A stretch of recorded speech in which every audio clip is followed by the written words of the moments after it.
What's up guys, Duster McDangles back here with another video, and welcome back to the NHL season preview series here. We are back in the Atlantic Division today. We will be taking a look at the Tampa Bay Lightning. In today's episode, we'll look at how they did last year. We'll look at team stats, players that they brought in, players that have left. We'll then take a look at line combinations as well as contracts and preview this team for this upcoming season. Before we do get into the video, on the screen right now is a little stat, guys. The most of you are not even subscribed to the channel, so be sure to hit that subscribe button if you like anything NHL content related. We would love to have you around the channel. We're looking to hit 500 subscribers before the start of the season and try to hit 1,000 by Christmas, but we are looking to build that hockey community here with you guys. But without further ado, let's go ahead, hop into this video, and take a look at the Tampa Bay Lightning. Having had a stellar season last year, the Tampa Bay Lightning rolled through the year with a record of 51, 23, and 8.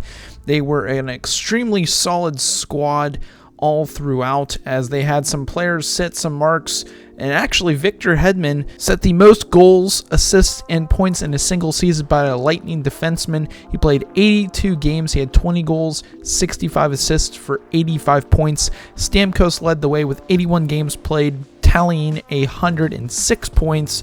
You had Kucherov with 69 points and only 47 games played. Killorn with 59 and 82, and then Braden Point with 58 and only 66 games played. The Tampa Bay Lightning finished off with 110 points, making it all the way to the Stanley Cup final to lose to the eventual Stanley Cup champions, the Colorado Avalanche, 4-2. What an absolute crazy series that was. The Tampa Bay Lightning actually finished the year off with goals for, ranking 8th in the league, with goals against being 6th, so very solid stats to get you through to the Stanley Cup. Their power play was 24% on the year with a penalty kill of 80.6%, so all awesome team stats that allowed them to make their way through the regular season, strong into the playoffs with an insane first series against the Toronto Maple Leafs, winning in 7, sweeping the Florida Panthers, and then beating the New York Rangers 4-2 to eventually lose to the Colorado Avalanche. Now, taking a look at the players that have been brought in and the players that have left, we'll start with the ones that have left. Ondrej Palat signing a free agent deal with the New Jersey Devils. Tough to see him go, as he was a huge part of their past playoff performances.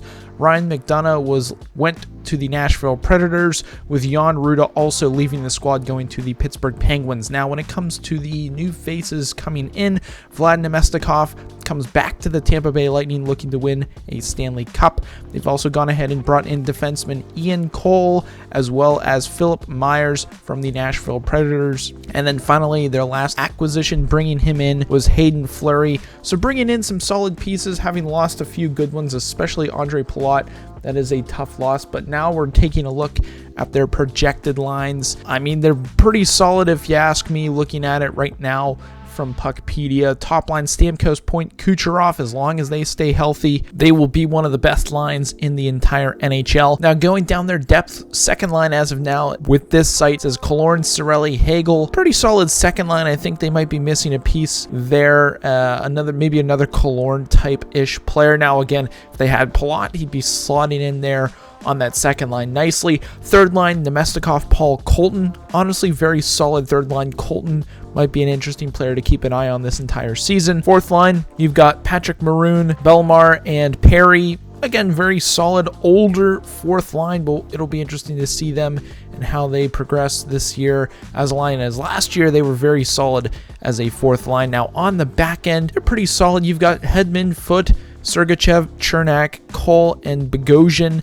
Again, you can mix and match those however you would like, to be honest, and have a solid lineup of defensemen with that. Now, on the back end, there's really not much to say. They've got one of the best goaltenders, if not the best goaltender in the entire world between the pipes, Vasilevsky, and then one of the best jobs in the NHL, backup goalie to Vasilevsky, you've got Old Man Elliott. So, very solid on their lines. I expect them to produce this year. Maybe not as much as 8th for goals for this year, maybe in that 10 to 12 range, depending on their health. But now on the screen, we're going to take a look at the Tampa Bay contracts, and there are quite a few that they need to restructure, or at least get a deal done, whether it's this upcoming season or not. You've got Killorn and Nemestikov on expiring deals, as well as Ross Colton, Bellemare, and Perry. So some older guys there that I wouldn't even really be too worried about Belmar and Perry walking. They could easily replace those roles, but Ross Colton, Killorn, and Nemestikov will need to be addressed very shortly. And on the back end, you've got Ian Cole and Cal Foote. I think between the two, you've got to find a way to re-sign Foote. He is a younger player, 23 years old. It is restricted free agent deal, but I feel like they'd be able to find a way to get him re-signed at a solid maybe 3-by-3 year type of deal. And in between the pipes, again, Vasilevsky is locked up for the foreseeable future. They just really need to figure out if they want to keep Elliott or not. And that's pretty much it for contracts, nothing too crazy. When it comes to my prediction for the Tampa Bay Lightning this upcoming season, I fully expect them with their lineup to be around where they were last year. I think this year they might be battling for that first wild card spot. I think there might be a few other teams that could push them. I think the Boston Bruins might do a little bit better than the Tampa Bay Lightning this year, but I expect Lightning to be around that 45 to 50 win mark this year, around that 105 to 110 points. And honestly, if they can stay healthy, it's going to be a good year for the Lightning. You can expect that Stamkos, Hedman, Kucherov, Killorn, Point are all going to be up to snuff this upcoming season, putting the puck in the back of the net. Now, if their depth scoring does not come through, that's why I think they might have a wild card spot this year. But who knows? They could surprise us all, win the Stanley Cup once again, and be back on the mountaintop. But who really knows? That's what hockey's all about. It's fun to watch, and I'm excited to watch the Tampa Bay Lightning this upcoming season. But I want to hear from the Tampa Bay Lightning fans down below in the comments. Who's going to have the biggest year for the squad? What could be the biggest disappointment or the biggest reason why the squad might not make it where they were last year? I want to hear those comments down below. If you've also made it to this point in the video, be sure to hit that subscribe button so you don't miss out on any future content. But that's going to be it for today's episode. I hope you guys enjoyed it, and as always, stay dusty.